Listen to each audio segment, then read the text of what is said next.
पंचाळे येथे श्री नवनाथ कथासार सामुदायिक पारायण सोहळ्याचे भक्तिमय सुरुवात।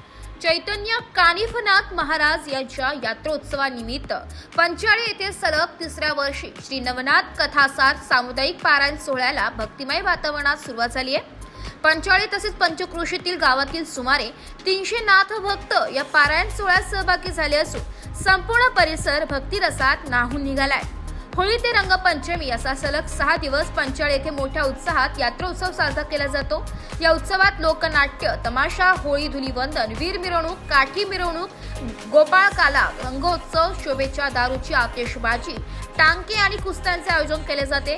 मागील 3 वर्षांपासून यात्रोत्सवानिमित्त सुरू झालेल्या सामुदायिक पारायण सोहळ्यामुळे पंचक्रोशीतील नाथ भक्तांमध्ये भक्तिभाव आणि आनंदाचे वातावरण आहे। सलग 9 दिवस चालणाऱ्या या पारायण सोहळ्याची सांगता दिवशी विशेष कार्यक्रम आयोजित करण्यात आले। यामध्ये 51 पवित्र नद्यांच्या जलाने कानिफनाथ महाराजांचा जलाभिषेक, महापूजा आणि महाप्रसादाचे आयोजन करण्यात येणार आहे। या पारायण सोहळ्यामुळे पंचाळे येथे भक्तिमय वातावरण निर्माण झाले असून मोठ्या संख्येने नाथ भक्त या सोहळ्यात सहभागी होते। 6 पर्यंत ते पारायण छान पद्धतीने चालतं, नंतर आरती होते, नंतर प्रसादाचा कार्यक्रम होतो। हे सगळी दिनचर्या 9 दिवस अतिशय सुंदर पद्धतीने हे युवक या ठिकाणी करत असतात। मला म्हणायचं एकच आहे की 9 दिवसांचं पारायण सगळेच लोक करू शकतात, परंतु या ठिकाणी बसलेले 305 हे सगळे युवक आहे आणि युवा वर्गाने हे हातात घेणं हे फार मोठी गोष्ट आहे। कारण आज आपण बघतो की प्रत्येक गोष्ट आज समाजामध्ये चाललेलं चित्र विचित्र दृश्य आपण सगळेजण बघत आहोत। नाथांप्रती असणारी जी काही श्रद्धा आहे, ही श्रद्धा या खरोखर या युवकांनी या ठिकाणी दाखवलेली आहे। खरं तर नाथांची प्रत्येक गोष्ट, प्रत्येक कृती आणि प्रत्येक विचार हा प्रत्येकाच्या युवकामध्ये कशा पद्धतीने जावा, कशा पद्धतीने तो रुजवावा, या शुद्ध हेतूने ही संकल्पना सर्व युवकांच्या माध्यमातून या पंचाळेमध्ये राबवली जात आहे आणि खरोखर अतिशय सुंदर स्तुत्य आणि अतिशय वर्णनात्मक अशा पद्धतीने हे वातावरणात सगळ्या कुटुंबातील या प्रत्येकाला ती आनंददायक ही गोष्ट आपल्याला घडते। महत्त्वाची गोष्ट काय आहे की 9 दिवसांचं पारायण म्हणजे काय की 9 दिवस तो युवक या पारायणाला बसणार आहे। त्याच्यामध्ये असणारी जी काही चौकट आहे त्या चौकटीमध्ये ते नियम आहे आणि त्या नियमांचं खरोखर काटेकोर पालन करून हा युवक या ठिकाणी पारायणाला येतोय।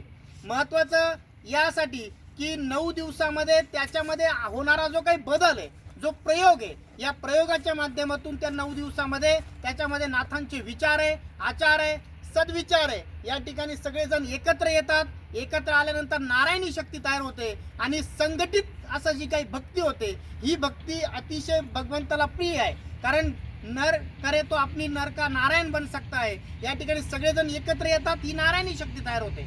म्हणून या ठिकाणी सगळेजण एकत्र येऊन ही नारायणी शक्ती नाथांप्रती असणारी कृतज्ञता व्यक्त म्हणून या ठिकाणी सगळे युवक काम करत आहेत। मी खरोखर सगळ्या युवकांचे, सगळ्या ग्रामस्थांच्या वतीने कौतुक करतो आणि या ठिकाणी जी काही सगळी युवा टीम आहे, ही सगळे युवा टीम या ठिकाणी बसले आहेत। खरोखर या ठिकाणी पंचाळे गावातील असणारे सरपंच, उपसरपंच, पोलीस पाटील, इतर गावातील असणारे सरपंच, पोलीस पाटील, हे सगळे लोक या ठिकाणी पारायणाला अतिशय छान पद्धतीने बसलेले आहेत आणि मी नाथ महाराजांना विनंती करतो की अशा या सगळ्या युवकांना नाथ महाराजांचा आशीर्वाद या ठिकाणी लाभेल अशी सद्भावना आणि आशीर्वाद या ठिकाणी व्यक्त करतो आणि थांबतो। चैतन्य कानिफनाथ महाराज यात्रा पंचाळे आणि पंचाळे पंचक्रोशीमध्ये अतिशय सर्वांचं श्रद्धास्थान आहे। चैतन्य कानिफनाथ महाराजांचे उपकार हे प्रत्येक घराघरामध्ये आहे। उपकार शब्द यासाठी की पंचाळे आणि पंचाळे पंचक्रोशीमध्ये प्रत्येकाचं अतिशय महत्त्वाचं आणि हृदयस्पर्शी स्थान असणारे चैतन्य कानिफनाथ महाराज देवस्थान आहे। या देवस्थानामध्ये प्रत्येकाची असणारी जी काही इच्छा आहे, अपेक्षा आहे, कुठल्याही पद्धतीचं असणारी मागणी आहे, ही प्रत्येक मागणी चैतन्य कानिफनाथ महाराजांच्या चरणी या ठिकाणी प्रत्येकजण कुटुंबातील हर एक व्यक्ती या ठिकाणी अर्पण करत असतो। पंचाळे व पंचक्रोशीमध्ये असणारे सर्व ग्रामस्थ या यात्रा उत्सवाला अतिशय प्रेमाने, सद्भावनेने, एकतेने, एकोप्याने सगळेजण एकत्र येतात आणि अतिशय सुंदर पद्धतीने हा यात्रोत्सव या ठिकाणी साजरा होतो असतो। परंतु मागील काही वर्षामध्ये चैतन्य कानिफनाथ महाराजांचे उत्सव हा अधिकाधिक द्विगुणित होण्यासाठी या ठिकाणी पंचाळे परिसरातील असणाऱ्या काही युवकांनी यांच्या सुंदर अशा संकल्पनेमधून की नाथांचे विचार एक सीमित न राहता नाथांचे विचार प्रत्येक घराघरामध्ये कसे जातील, प्रत्येक नव्या पिढीला कसे जातील आणि पिढीतील असणाऱ्या प्रत्येक युवकापर्यंत कसे जातील, हा एक शुद्ध हेतू, एक शुद्ध भाव प्रत्येकाच्या मनामध्ये आला आणि त्यांनी एक नवीन पायंडा या यात्रा उत्सवाला साजरा केला. तसंही पंचाळे या नाथांची यात्रा 5 दिवसाची असते, परंतु नवीन एक पायंडा म्हणून एक 9 दिवसांचा नवनाथ पारायण या ठिकाणी सुरू केलेला आहे. या माध्यमातून प्रत्येक युवक या पारायणाला जोडला जातो. सुरुवातीच्या कालखंडामध्ये थोडा आम्हाला त्रास झाला, कारण प्रत्येक युवकाला पारायण ही संकल्पना समजून सांगण्यासाठी भरपूर वेळ गेला, परंतु प्रत्येकाने हे मनामधून ठरवून टाकले होतं की आपल्याला प्रत्येकापर्यंत जायचंय आणि पारायण सोहळा अतिशय सुंदर पद्धतीने आपल्याला घ्यायचा आहे. मग या पारायण सोहळा म्हटलं की नाथांचं म्हटलं की सगळ्यांना कडक वाटतं. नाथ म्हणजे प्रचंड अवघड, प्रचंड कडक, प्रचंड खूप काही आपल्या चुकीच्या गोष्टी होऊ नये, म्हणजे अतिशय नियमबाह्य किंवा नियमामध्ये असणाऱ्या नाथांचं जे काही पारायण होतं, तर हे सगळं डोक्यातून सगळ्यांकडून काढण्यासाठी थोडा आम्हाला वेळ गेला. याचं कारण असं की नाथ म्हणजे आपली माऊली आहे, आई आहे, आणि आई कुठल्याही मुलाला एखादी चूक झाली तर ती नक्कीच माफ करत असते. म्हणून आम्ही प्रत्येक युवकापर्यंत ही गोष्ट सांगितली की नाथांची पारायण करत असताना आपल्याकडून एखादा अर्धी चूक जर घडली तर कदाचित नाथ आपल्याला निश्चित पद्धतीने माफ करतील. परंतु म्हणून सुरुवातीला जे काही नियम आहे हे अवघड गेले, कारण आज जर आपण बघितलं तर ही सगळी मोबाईल पिढी आहे, सगळी फास्ट पिढी आहे, आणि या सगळ्या नवीन पिढीला 9 दिवसाचं पारायण करणं हे कठीण आहे. म्हणून ह्या सगळ्या परिस्थितीमध्ये या युवकांनी एक छान पद्धतीने तोडगा काढला आणि पहाटेच्या वेळेमध्ये 9 दिवसांचं पारायण या ठिकाणी सुरुवात झाली.